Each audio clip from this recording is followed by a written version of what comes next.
Hello, नमस्कार दोस्तों। मैं पल्लवी हूँ, गुड़गांव से हूँ और पिछले 18 साल से पीएसएसएम से जुड़ी हुई हूँ। और मेरी जो जर्नी है, जितना भी मैंने सीखा है इसमें, सबसे पहली बात जो मैंने ध्यान में आके सीखी है कि हम ही खुद के भगवान हैं। जो भी चीज़ें हो रही है, हम क्या करते हैं, जब तक हमें ये सत्य पता नहीं है तो हम भगवान को दोषी मानते हैं, भगवान को ही दोष देते रहते हैं कि आपने ये दिया, आपने वो नहीं दिया, और बहुत कुछ। तो मतलब पूरे दिन में हम मुझे लगता है कि आधी चीज़ें हम भगवान से लड़ते रहते हैं। लेकिन जब से ध्यान आया ज़िंदगी में तो ये सब चीज़ें हट गई और ये समझ आया कि कोई ऐसे बैठा हुआ नहीं है जो आपके लिए कुछ कर रहा है। तो ये सब कुछ मैं हूँ, अच्छा बुरा जो भी है वो मैं खुद के लिए कर रही हूँ। अगर मैं रो रही हूँ तो खुद की वजह से रो रही हूँ, अगर हंस रही हूँ तो खुद की वजह से हंस रही हूँ। तो ये बहुत बड़ा चेंज है मुझे लगता है। और जितने भी लोग ध्यान से जुड़ रहे हैं तो सबसे पहला चेंज ये आता है किसी के भी जीवन में, जिसे आप सुख की एक व्याख्या दे दो या एक हैप्पीनेस बोल लो, तो सब कुछ यहाँ से स्टार्ट हो जाता है। तो धीरे धीरे हमें ये भी समझ आता है कि जो वर्ड हम सुनते हैं स्पिरिचुअलिटी में, आध्यात्मिकता में, कि परमानंद आ गया या आनंद क्या है, तो जब तक हम अपने आत्मा से मिलते नहीं है, हमारा जो मन है उसका हमारे आत्मा से मिलन नहीं होता, तब तक हमें सत्य दिखाई नहीं देता। जब तक हम ध्यान से नहीं जुड़ते, अपनी आत्मा से नहीं जुड़ते, तब तक सिर्फ बुद्धि पे चलते या फिर मन पे चलते।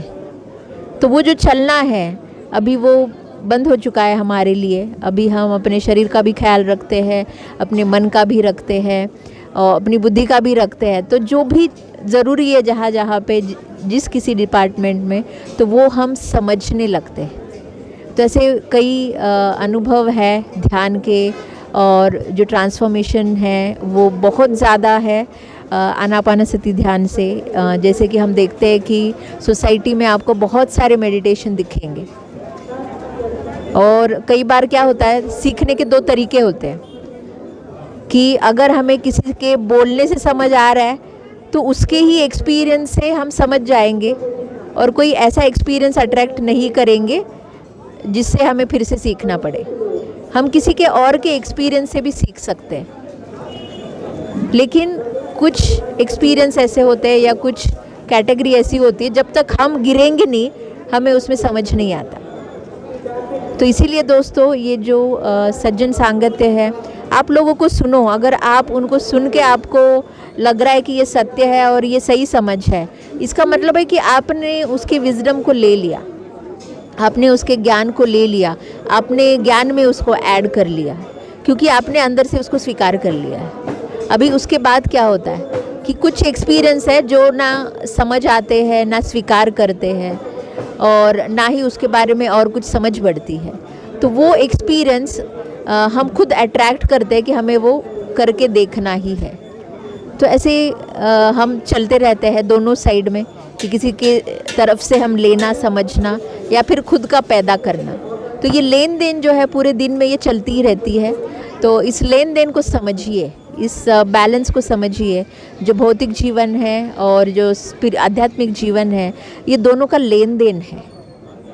तो इसका जो सम्मेलन मैं कहूँगी, या सामूहिकता जो है, वो सिर्फ हमारे मन से जुड़ी हुई है। जैसे आप देखेंगे कि ये सत्य सबको पता है कि हमने इतने इनकारनेशन लिए हैं, इतने पास्ट लाइव्स लिए हैं, तो ये पूरे हम ले क्यों रहे हैं? हम इन सभी में एक ही काम कर रहे हैं, सिर्फ मन पे ही काम कर रहे हैं। जिस दिन हमें समझ आया कि हम मन को पा सकते हैं, खुद पे काबू पा सकते हैं, बस हमारी जर्नी वहाँ पे फुलफिल हो जाती है। तो वही सीखने के लिए कि मन को कैसे समझे, मैं क्या चाहता हूँ, या फिर मन, या फिर जो माया बाहर है उसको देख के हम कैसे भ्रम में गिरते हैं। तो ये सब सीखने से, अनुभव करने से हमें समझ आता है कि क्या क्या चीज़ें हमारे साथ हो रही है और क्या क्या चीज़ें नहीं होनी चाहिए।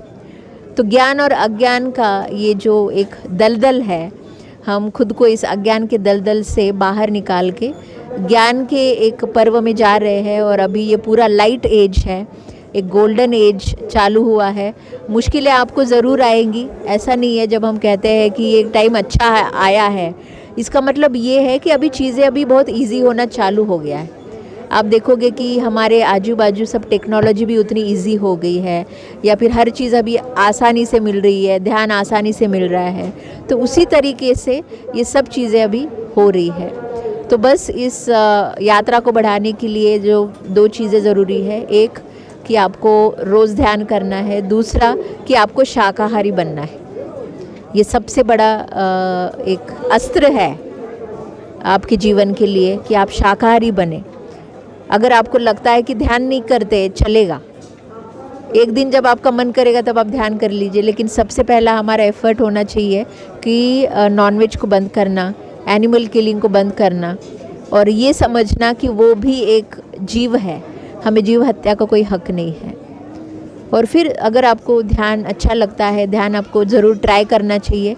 अगर आपको अच्छा लगता है तो ज़रूर आप कीजिए।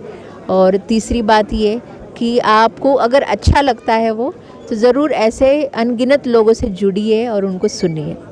तो बस इतना कहते हुए मैं कहूँगी कि आप जो भी मेरा अनुभव रहा है या जो मैंने सीखा है, उस चीज़ को आप भी करेंगे। Thank you. अभी महाअवतार बाबा जी एक नाम में ही बहुत महानता है उसके, जितना बोले उतना कम है, क्योंकि ये एक ऐसे ब्रह्मांड के बहुत महान ऐसी आत्माएं हैं जो पूरे ब्रह्मांड के लिए काम करती है। आप देखिए कि हमने किसी कंपनी के लिए काम कर लिया या छोटी जगह के लिए काम कर लिया तो हमें लगता है पता नहीं हमने क्या तीर मार लिया, लेकिन जिस स्टेज पे, जिस स्तर पे महाअवतार बाबा जी है, पत्री जी है और ऐसी लाखों आत्माएं पहुंच रही है, तो उसके पीछे इनका ज्ञान है, इसके पीछे इनके जो अपने जीवन के उद्देश्य है, क्योंकि वो सब कुछ लोगों को देने आए हैं, सिखाने आए हैं। तो ऐसी मेरी जर्नी रही है बाबा जी के साथ कि जो चीज़ें मुझे लगता है कि मैं करना चाहती थी लेकिन नहीं कर पाई, तो वो करने के लिए उन्होंने मुझे बहुत पुश किया, मैं कहूँगी, क्योंकि हर एक बंदे के लिए, हर एक इंसान के लिए हमें कोई ना कोई फोर्स चाहिए। जब तक कोई फोर्स, वो ड्राइविंग फोर्स नहीं होता तो हम ना कोई चीज़ करते नहीं है बेसिकली। तो मैं यही कहूँगी कि बाबा जी मेरे लिए वो ड्राइविंग फोर्स बने। जो चीज़ें मैं बिल्कुल नहीं कर सकती ये सोचती थी, वो उन्होंने मेरे से करवा ली और मुझे उसका पता भी नहीं चला।